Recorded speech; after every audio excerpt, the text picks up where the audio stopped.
Boswell's examination of same-sex marriages in early Rome unveils a rich tapestry of historical nuance, focusing on two prominent figures, Emperor Elagabalus and Emperor Nero. His insights challenge modern perceptions of Roman sexual relationships and their recognition. Emperor Elagabalus, historically significant, Elagabalus, who ruled from 218 to 222 AD, is renowned for both his flamboyant lifestyle and his open defiance of traditional norms.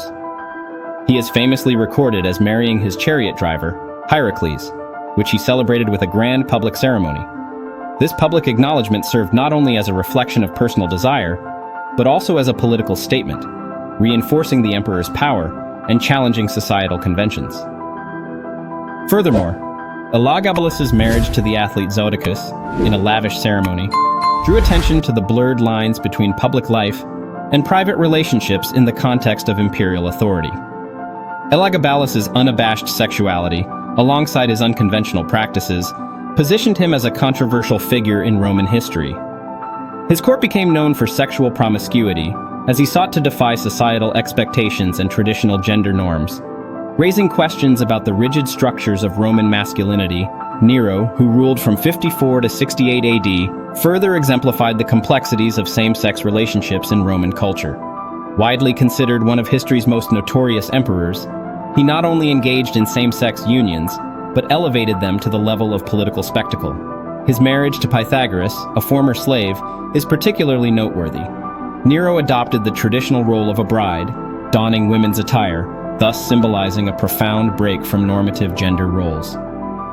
Moreover, his infamous marriage to Sporus after the death of his wife reflects both personal desire and an attempt to manipulate public sentiment. The ceremony closely resembled traditional Roman weddings, complete with a dowry, thus challenging the boundary between legal legitimacy and personal identity. These narratives not only highlight personal expression, but also underscore the performative aspects of power in imperial Rome, legal constraints. Despite these notable occurrences, same-sex marriages encountered significant legal hurdles. Roman law, particularly connubium, limited marriage to unions between citizens, explicitly barring marriages between Roman males and non-citizens, including slaves. This created a complex environment where relationships flourished outside the bounds of legal recognition, often relying entirely on the decisions and whims of the emperor.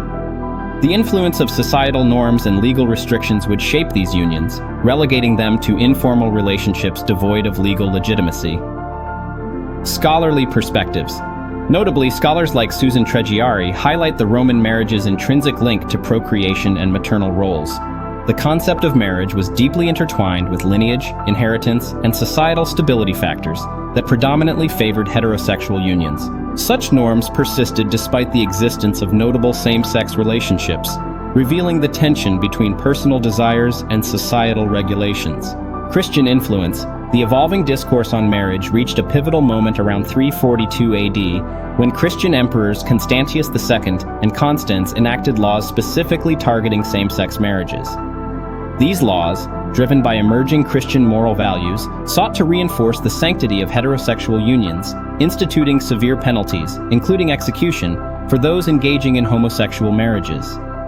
This legal shift marked a crucial turning point in the historical trajectory of same-sex relationships, reflecting broader societal and religious transformations shaping the Roman Empire. In conclusion, Boswell's exploration of same-sex marriages in early Rome reveals intricate dynamics of power, sexuality, and legal constructs.